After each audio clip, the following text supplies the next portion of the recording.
1757 সালের 23শে জুন অস্তমিত হল স্বাধীন বঙ্গদেশের শেষ সূর্য।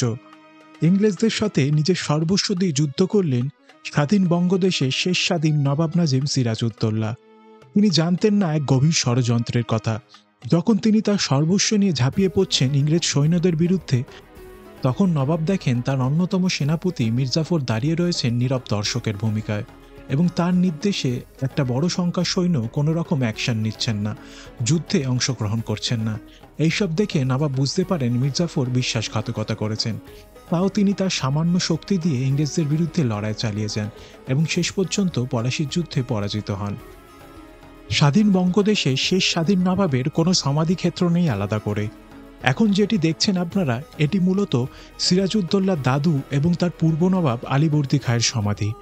আলীবর্দী খাঁ সিরাজউদ্দৌলাকে ছোট থেকেই খুব ভালোবাসতেন। আলীবর্দী খাঁয়ের 3 কন্যা ছিলেন। তার মধ্যে সর্বকনিষ্ঠ কন্যার সন্তান হলেন সিরাজউদ্দৌলা। তার বড় কন্যা এবং মেজ কন্যারও সন্তান রয়েছে, এবং তাদের মধ্যে পুরুষও ছিলেন। তার বড় মেয়ে এবং মেজ মেয়ের ছেলেও ছিল, কিন্তু তারা কেউ নবাব হিসেবে নির্বাচিত হননি। নবাব আলীবর্দী খাঁ অনেক ভেবেচিন্তে সিরাজউদ্দৌলাকে বাংলার ভবিষ্যতের নবাব হিসেবে নির্বাচিত করলেন।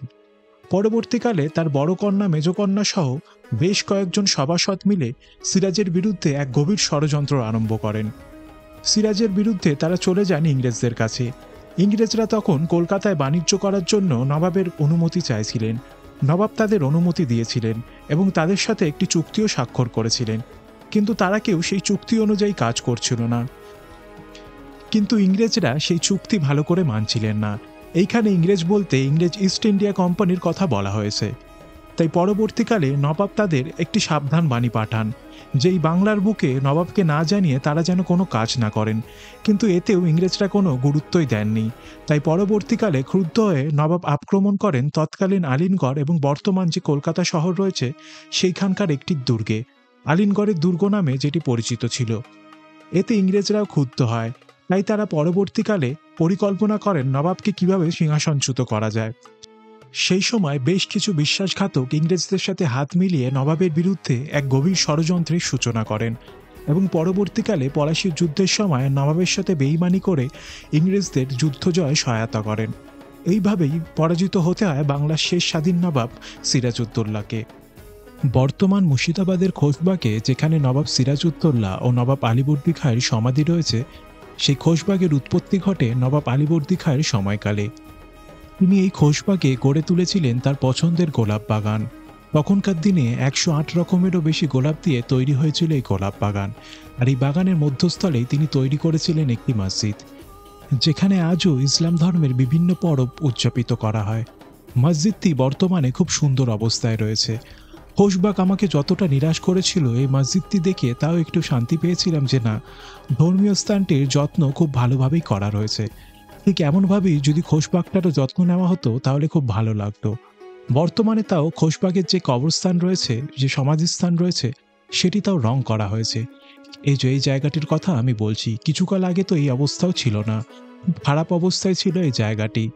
যদিও আজও অযত্নে রয়ে গেছেন স্বাধীন বাংলার শেষ স্বাধীন নবাব। তার কবরটি দেখে সত্যি এখনো খারাপ লাগে যে কতটা অবহেলার সাথে আর 5টা সাধারণ কবরের মতো তারও সমাধিস্থান রয়েছে আমাদের এই বাংলার বুকে। এই খোশবাগে প্রবেশ করে সর্বপ্রথম যে কবরটি আপনাদের নজরে আসবে সেটি হলো আলীবর্দী খাঁর স্ত্রী ও সিরাজের নানি সারফুন্নেসা বেগমের। তিনি পরিবারে সবার বড় ছিলেন বলেন সর্বপ্রথমে তার কবরটি দেখতে পাওয়া যায়।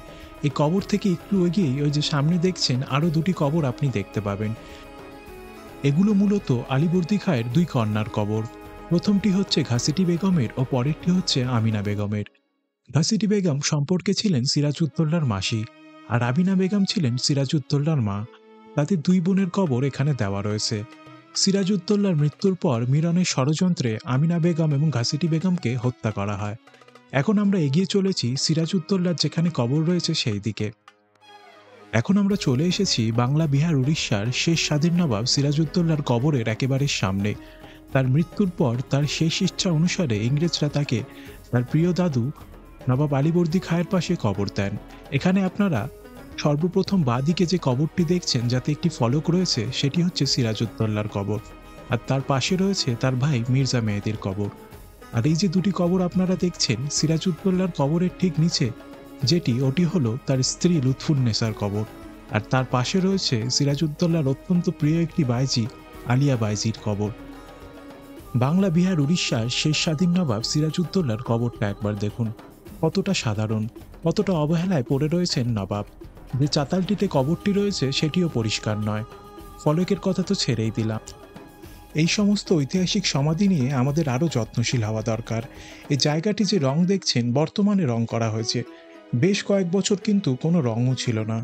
রংচটা অবস্থায় পরিত্যক্ত বাড়ির মতো পড়েছিল বাংলার শেষ স্বাধীন নবাবের এই কবরখানা বা সমাধিস্থল।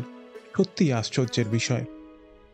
এখন যে জায়গাটিতে আমরা রয়েছি এখানে একসাথে 17টি কবর রয়েছে। এরা 17 জন ছিলেন সিরাজউদ্দৌলার খুব বিশ্বস্ত কর্মচারী। সিরাজউদ্দৌলার মৃত্যুর পর মিরন এবং ইংরেজরাই 17 জনকে একসাথে নিমন্ত্রণ করেন। পরবর্তীকালে ইংরেজদের সাথে ষড়যন্ত্র করে মিরন তাদের খাবারে বিষ মিশিয়ে এই 17 জনকেই হত্যা করেন। এই যে সামনের দুটি উঁচু কবর আপনারা দেখছেন, এই দুজন ছিলেন উচ্চপদস্থ দুজন কর্মচারী। তাদের পদমর্যাদার সম্মানে তাদের কবরগুলি সাধারণ কবরগুলির থেকে একটু উঁচু করে রাখা রয়েছে। এই যে কবরগুলি এখানে রয়েছে এর মধ্যে একটি ছোট বাচ্চার কবরও রয়েছে, পরবর্তীকালে যাদের সবাইকে একসাথে হত্যা করা হয়। সত্যি খুবই দুঃখজনক ব্যাপার। সিরাজউদ্দৌলার সাথে সাথে কতগুলি প্রাণ হারিয়েছিল